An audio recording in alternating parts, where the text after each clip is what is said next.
నీతి నిజాయితీగా బహుజన ఉద్యమానికి, బహుజన రాజ్యాధికారం కోసం తమ వంతు బాధ్యతగా పనిచేస్తున్నటువంటి యూట్యూబ్ ఛానల్ని ఏర్పాటు చేసుకొని సోషల్ మీడియా ఇన్ఫ్లుయెన్సర్లుగా ఎదుగుతున్నటువంటి మిత్రులను మహాత్మా జ్యోతిబా పూలే జన్మదిన సందర్భంగా ఏప్రిల్ 11వ తారీఖున రిజర్వేషన్ల పరిరక్షణ సమితి, reservation employees federation, Mahatma Jyotiba Phule charitable trust ద్వారా అభినందించేటువంటి కార్యక్రమం, సత్కరించేటువంటి కార్యక్రమం డాక్టర్ పోతుల నాగరాజు తీసుకోవడం జరిగింది. కారణం ఏమంటే,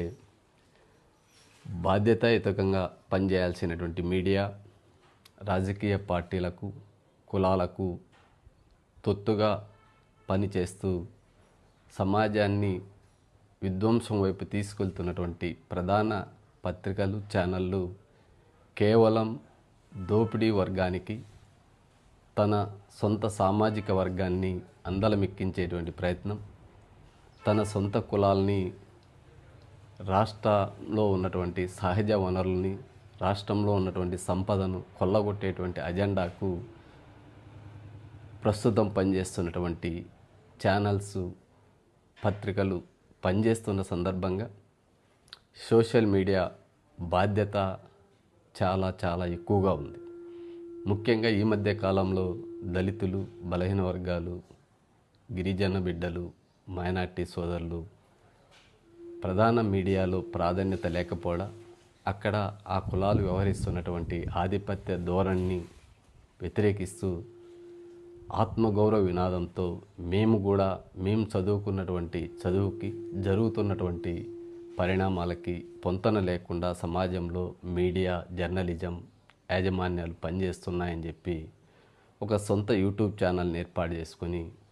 తమ వంతు బాధ్యతగా సమాజంలో జరుగుతున్నటువంటి అనేక అక్రమాలపైన కావచ్చు, అన్యాయాలపైన కావచ్చు, వాస్తవాలని ప్రజలకు చేరవేసేటువంటి బాధ్యతను తమ ప్రాణాలని సైతం పణంగా పెట్టి పనిచేస్తున్నటువంటి సోషల్ మీడియా మిత్రులను గుర్తించి, ముఖ్యంగా గ్రేటర్ రాయలసీమ పరిధిలో అనంతపురం, కర్నూలు, కడప, చిత్తూరు, నెల్లూరు, ఒంగోలు ఉమ్మడి జిల్లాల్లో పనిచేస్తున్నటువంటి యూట్యూబర్స్ని ఐడెంటిఫై చేసి వారికి మరింత అండగాను, ఒక లీగల్గా ఎలాంటి ఇబ్బంది వచ్చినా మా సంస్థ ద్వారా ఒకరికి లీగల్ అడ్వైజర్తో పాటు ప్రభుత్వాలు